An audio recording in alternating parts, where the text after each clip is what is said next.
Et maintenant, c'est l'invité explosif. Et notre invité explosif est Max Bird. Et oui. Et oui, c'est toi. Alors, avant de parler de ton one-man show, l'encyclo-spectacle Au Nez Rouge et de tes vidéos sur YouTube, de YouTubeur, on va parler un petit peu de ton parcours pour que les auditeurs te connaissent un peu mieux. C'est cela. Tu es d'accord ? Donc, allons-y, parlons-en. Alors, on va commencer tout petit. Tout petit. Tu es né à 4,8 kg. Non, alors. Je suis né beaucoup plus gros que je suis maintenant. Enfin, j'étais plus léger, mais j'étais proportionnellement plus gros. Oh, parce que t'as bien fait de préciser, j'avais une image étrange. Alors, petit, tu ne rêvais pas d'être humoriste, mais tu rêvais de voyager en Amazonie. Ouais, je voulais devenir biologiste, ornithologue. Et alors, tu as réalisé ce rêve ? Bah, d'une certaine manière, parce que j'ai pu. En fait, je voulais à tout prix devenir un scientifique. J'avais des bonnes notes à l'école. Je voulais partir étudier les oiseaux là-bas, dans la forêt. Et j'ai pu en fait aller en Amazonie faire mon lycée, en fait, donc genre en Guyane française, quoi. Donc j'ai pu y aller très très tôt, finalement, bien avant d'être biologiste. Parce que je sais pas à quel âge j'aurais pu y aller, sinon. T'avais 15 ans. Ouais, j'avais 15 ans du coup quand j'y suis allé, mais du coup je me suis retrouvé là-bas sur place à pouvoir faire vivre ma passion vraiment tous les jours. Je devais rester 2 ans, puis je suis resté 3, 4 ans, puis voilà, je m'incrustais dans toutes les expéditions scientifiques, je me mettais dans la pirogue au dernier moment, je fais hop, voilà, comme ça. J'étais obligé d'y aller avec eux. Ouais, donc j'ai un peu pulvérisé ce rêve-là de l'Amazonie et de l'ornithologie à ce moment-là. Alors tu y retournes de temps en temps en Amazonie ? Ouais, j'y retourne de temps en temps, mais c'est vrai que j'ai eu la sensation, en rentrant de Guyane pour commencer des études de biologiste, que le rêve de l'Amazonie était un peu derrière, en fait. Ah oui. Je me suis dit, il faut vite que je change. Je vais devenir un vieux con, tu sais, tu sais, parce que je me dis, je vais faire 10 ans d'études, je vais devenir biologiste, je vais retourner en Amazonie, et puis je vais me dire, putain, c'était mieux quand même quand j'étais un jeune con qui avait tout le temps d'aller en forêt. Parce que quand j'y étais, moi, j'avais vraiment tout le temps. C'est-à-dire que même les scientifiques professionnels, même les photographes professionnels, ils voyaient moins de trucs que moi. Parce qu'eux, ils avaient des problèmes d'adultes. Moi, j'avais aucun problème. Moi, j'allais tous les matins. Donc, statistiquement, c'était moi qui faisais les petites découvertes. Je me suis dit, si je reviens là-bas en tant qu'adulte, je vais juste regarder peut-être un petit jeune qui va faire toutes les découvertes et moi qui va être dégoûté. Donc, je me suis dit, plutôt qu'être un vieux con qui dit c'était mieux avant, je me suis dit, je vais changer complètement de voix, un truc que je pourrais pas comparer. Ah, oui. Et donc, je fais du théâtre. Ah oui, tu reviens en France à l'âge de 20 ans. Voilà. Tu montes à Paris et intègres les cours Florent. Oui. Alors que tu avais commencé alors, les études de biologie, tu les as là à ce moment-là. Ah bah non, là j'avais laissé tomber. Là, à ce moment-là, j'avais un petit peu fait croire quand même à mes parents que j'y croyais encore un petit peu, parce que moi, pour tout le monde dans ma famille, il y avait un côté, bon, lui au moins c'est clair, on sait ce qu'il va faire, tu sais. C'est un peu le gosse qui nous pose pas de soucis. Il a des bonnes notes à l'école, il va devenir biologiste dans sa forêt, il va être très content. Dans sa forêt. Et c'est vrai que quand le mec te dit, bah je plaque la bio, je vais faire du théâtre. Fait merde, nous on y croyait un petit peu à ce gosse, quoi. Et en fait, il va nous taxer de la thune. Ouais, voilà. Et donc, ouais. Et au cours Florent, tu rencontres Julie Lavergne. Exact. Qui te mettra en scène dans un one-man show. C'était le premier one-man show. Avec Florent Chenet, ouais. C'est ça.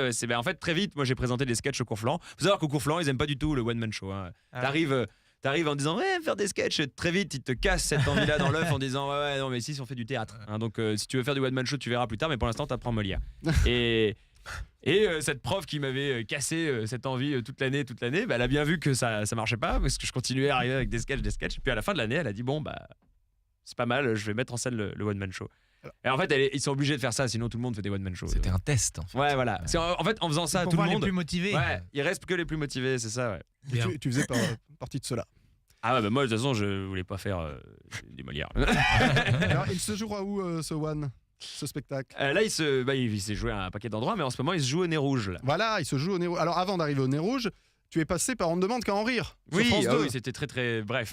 J'ai fait 4 passages. Oh, c'est pas mal déjà. Oui, c'est vrai que c'était un peu moins bref que 80% de... Ouais. Alors c'est grâce à ces passages que tu rencontres Gérald Dahan? Non. En fait, ces passages m'ont absolument rien apporté, vu que tous les gens avec qui j'ai travaillé après n'étaient même pas au courant que j'avais fait l'émission. Donc ça m'a rien apporté. Ça m'a juste apporté que la télé, faut vraiment y aller quand t'as le tapis rouge, quoi. Sinon, parce que être drôle, c'est quand même 90% de confiance. Et c'est une mission qui te donnait absolument pas de confiance. Donc t'avais un flingue sur la tempe en mode allez, vas-y. Donc même la télé, même maintenant on propose parfois des chroniques, des trucs comme ça. Je fais ouais, mais il va y avoir des conditions et machin. Non, pour être drôle, il faut être dans des bonnes conditions. Je pense que t'as ressenti la même chose que quand Thibaut nous dit faites-moi rire. C'est possible. Faut le dire aux auditeurs avant d'attaquer l'émission. Je dis faites-moi rire, ça met un petit coup de pression. Le flingue sur la tempe, la même chose. Alors ça fallait pas le dire. Donc Ondar, ça a été. J'ai rencontré 2-3 personnes, mais ça m'a pas vraiment aidé à bosser par la suite. Alors Gérald Dahan, donc faut le dire, qui est ton producteur. Comment s'est fait la rencontre? Ça se fait dans une scène ouverte. D'ailleurs, une scène ouverte qui jetait des pantoufles sur les gens. C'est marrant. Ah bah voilà. On nous a tout piqué. Déjà à l'époque. Et voilà, moi je savais qu'il allait être parrain et je voulais à tout prix passer devant lui. Donc j'ai tout fait pour passer ce jour-là devant lui. J'ai passé un sketch et il a beaucoup aimé. Il me parlait après. Mission accomplie, je me suis dit, j'ai réussi à lui taper dans l'œil. Maintenant, il faut qu'il vienne voir mon spectacle. Donc je lui ai dit, viens voir mon spectacle, viens voir mon spectacle. Et il m'a dit, comme tous les pros, il dit, oui, je viendrai. Puis il est venu, lui, il est venu.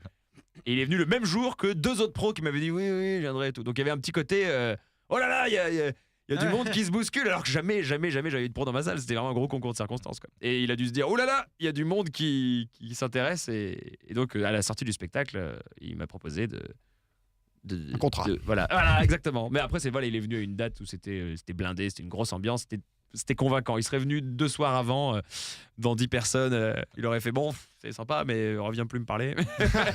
Non, là, franchement, il avait une date convaincante. Il a eu un coup de cœur, du coup, pour le spectacle dans ces conditions-là. Et on a commencé à travailler ensemble à ce moment-là. Et tu assures plusieurs premières parties, notamment celle de Bérangère Krief. Yavol. Ou encore. Ah, mais à force de dire oui, je cherche d'autres. Ou encore Gad Elmaleh. Yep. Bon souvenir avec. Ah oui, oui, c'était une très grosse salle aussi. Enfin, c'était une grosse salle, non, c'était le Trianon, donc c'était pas non plus. Pour Gad Elmaleh, c'était un placard à balai, qui fait des zéniths de 20 000 d'habitude.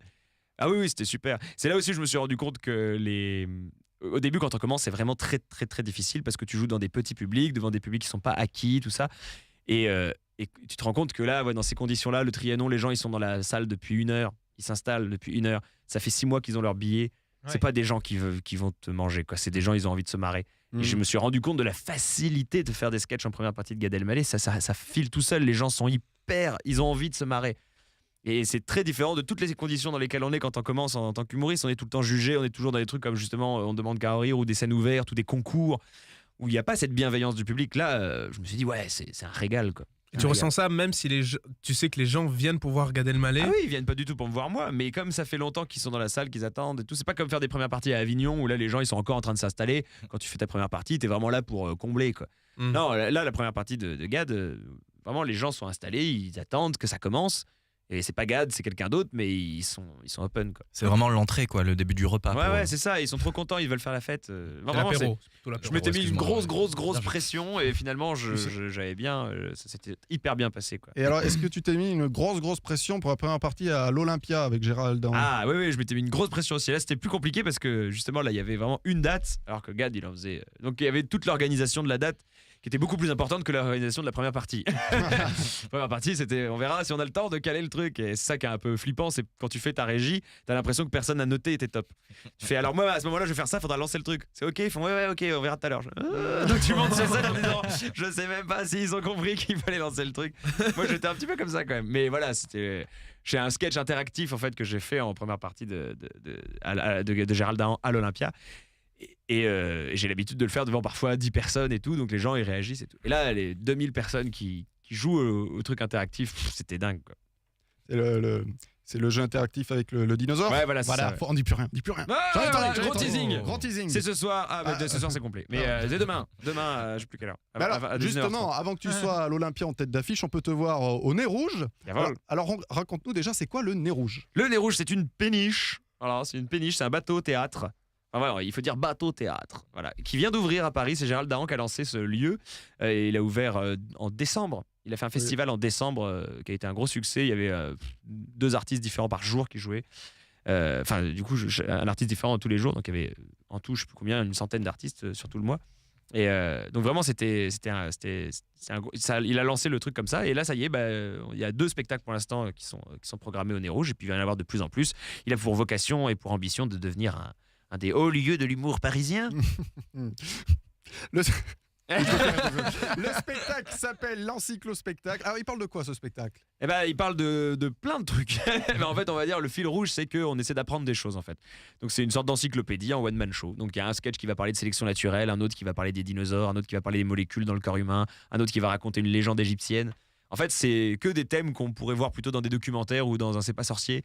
Et qui sont, moi, des thèmes qui me passionnent, en fait, depuis toujours.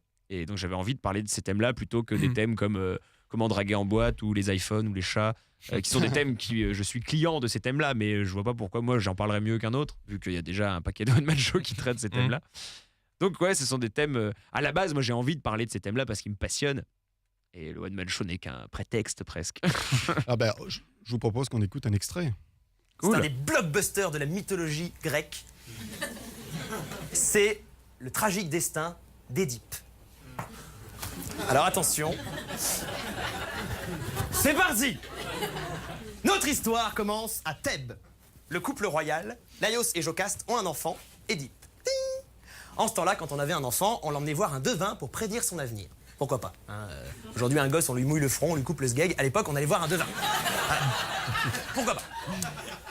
Seulement, Laios et Jocaste, ils sont rois et reines de Thèbes. Hein, donc ils vont pas aller voir la ruspice du coin de la rue qui lit les augures dans les trucs de pintade. Ils vont voir la star des voyantes. La Pythie de Delphes. Bonsoir mes petits chéris. Qui veut une petite prédiction? Ah, je vous aime, je vous aime. Toi, tu vas mourir attaqué par une autruche. Aujourd'hui, nous avons des invités de marque. Laios et Jocaste de Thèbes, qui viennent pour connaître l'avenir de leur petit chérubin. Approchez, approchez, que je puisse entrer en communication avec son destin. Ah oui, là c'est visuel. J'ai rien vu, je recommence. Eh, J'aime. Voilà, l'encyclospectacle. Oui, vas-y. au bout de la deuxième fois, la Pity, quand elle a bien vu, elle dit juste oh, nique sa mère. Elle dit juste ça. Bien joué, bien vu. Alors, des dates de tournée de prévues Ouais, plein de dates de tournée. Je les ai pas là tout de suite, mais je vais à Lyon, je vais à Tours, je vais à Marseille, je vais à Toulouse. Alors, de toute façon, on peut retrouver tout ça sur Tout ton ça sur ma Facebook. page Facebook, Page exactement. Facebook, Max Bird. Alors, Max Bird, c'est aussi un succès sur YouTube avec ta chaîne sobrement intitulée Max Bird. C'est Tout à fou. fait, on a cherché longtemps. Ouais. Dans laquelle tu nous parles des idées reçues. C'est ça, ouais. Et en fait, c'est un peu le même principe que dans le sens où c'est un prétexte pour faire de la vulgarisation scientifique. Le fil rouge, c'est les idées reçues, mais chaque épisode traite de sujets historiques ou scientifiques. Donc, c'est de la vulgarisation, quoi. Alors, comment est née l'idée de faire ces vidéos? Oh là là, moi, les vidéos, en fait, je pense que même avant d'écrire des sketchs, je commençais déjà à penser à un programme vidéo. Et seulement à chaque fois, c'était pas. Je le sentais pas, j'y allais pas. Et puis finalement, les trucs que j'écrivais, je les faisais en sketch, puis je les faisais sur scène et je trouvais ça plus simple en fait. C'est plus simple de monter sur scène, t'as pas de décor, t'as pas besoin de costume. Tu peux juste, avec l'imagination du public, tu peux faire ce que tu veux. Alors que dans une vidéo, t'es un peu obligé quand même de mettre des images, des bordels. Donc j'ai retardé, on va dire, ce truc du programme internet pendant longtemps. J'avais écrit une longue émission de vulgarisation scientifique où il y avait plein de trucs et il y avait une rubrique, c'était l'idée reçue du jour, quoi. Je prenais l'idée reçue et je la démolissais. Puis en fait, je me suis dit, putain, ce truc-là, c'est court et il y a un vrai concept, quoi. Et je me suis dit, je vais me pencher là-dessus et ça va me permettre de faire des vidéos courtes. Parce que faire une vidéo, par exemple, sur, je sais pas, les Mayas, t'as tellement de trucs à dire que tu peux pas faire une vidéo de 5 minutes. Tu vois, t'es obligé de faire. Et moi, je me suis dit, comment faire un programme court avec ça? Je dis, si tu prends une idée reçue, ça va être une idée reçue, genre. Les sacrifices humains chez les Mayas, tu vois, c'est très court. Et là, Ouais. tu peux faire un truc de 3-5 minutes. Donc voilà, d'où le concept vient de là. Alors, j'ai un petit extrait sur les plantes carnivores. Ouais. C'est parti. Et ben c'est parti. Ah, les plantes carnivores sont des végétaux très variés, victimes de nombreuses idées reçues. Tout d'abord, replaçons le contexte, on ne trouve pas des plantes carnivores partout. Non, c'est plutôt rare sa race comme végétal. En général, ces espèces se développent dans des zones très particulières où le sol est pauvre en nutriments, comme les marécages, les tourbières. C'est un mot qu'on n'entend pas très souvent, tourbière. Les racines des plantes n'arrivant pas à puiser suffisamment de nutriments, elles se sont adaptées pour rattraper et digérer les insectes. C'est quand même un truc de fou quand on y pense, j'adore la nature, c'est complètement incroyable. Abonnez-vous. Mais ça reste comme les autres qui ont des racines et qui peuvent se nourrir normalement, c'est juste que là où elles sont, c'est un peu la galère, elles ont dû s'adapter. Comme un humain s'adapte dans un environnement difficile. Hein. N'importe quel humain, quand on le met à un endroit où il n'y a pas beaucoup de travail, on n'a pas facilement accès à l'éducation, plus de chances de dealer du shit et de racketter des grands-mères. L'adaptation. Je vais rester sur les analyses scientifiques. Voilà, c'est drôle, on apprend plein de trucs. Ouais, c'est pas très représentatif parce que là, j'ai osé un petit truc un tout petit peu politique alors que le reste des vidéos, il y en a Oui, pas du oui. tout. Mais, Il fallait une chute. ouais, non, mais très bien, très bien. Alors, tu as collaboré avec les frères Bogdanov. Jawohl. Quelques vidéos. Il y a Oldelaf aussi. Ouais. Et la prochaine, c'est avec Jamie Gourmaud. Oui. Alors, elle sort quand cette vidéo, Jamie Elle sort là, après le spectacle, faut que je continue à cravacher. Elle sort mardi. Ah, Mardi, Jamie, c'est toute 18. notre enfance. Le rendez-vous est pris. Ah ouais, mais Jamie, c'était le guest que je voulais par-dessus tout. Et je le voulais pas juste pour dire 2-3 conneries au début et à la fin de l'épisode, comme je fais d'habitude. Parce que d'habitude, les guests, ils sont intégrés dans la scène d'intro qui présente l'idée reçue. Et à la fin, moi, je la démolis et ils disent ah bon, c'est toujours comme ça que ça se passe. Et là, je voulais pas. Déjà, Jamie qui dit une idée reçue, c'est pas possible. Puis moi, je voulais que lui, ce que les gens attendent de lui, c'est l'explication en fait, c'est la voix de Jamie qui explique. Donc, je lui ai proposé de faire la vidéo entière avec moi, de faire l'exposé quoi. Et donc, il a accepté. Et, comme un dingue, le tournage, ça s'est hyper bien passé. Il a été hyper investi. Et Vous avez Ouais. tourné dans le camion?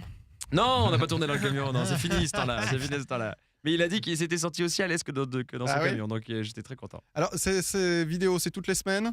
Toutes les 2 semaines et toutes les 2 et demi, 3. Hein. Ah ouais. J'ai plus de vie, là, j'arrive plus à boucler. Bah justement, t'es entouré de qui pour faire tout ça? Je travaille avec Dafouk, c'est une prod YouTube, mais c'est surtout, en fait, je travaille surtout avec Aliénor Patou, qui est ma cadreuse réelle, donc qui m'aide à faire les tournages. Mais après, c'est vrai que sur le montage et tout, je tiens à le faire seul.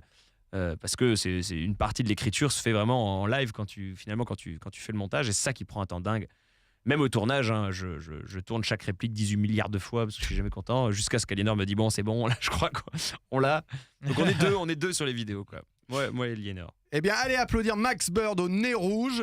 C'est quel jour? C'est les jeudis, vendredis, samedis. À 21h. 21h sauf le samedi où c'est à 19h30. Voilà, allez l'applaudir. Sinon, si vous voulez le voir gratuitement, c'est ça. c'est sur YouTube, Max Bird.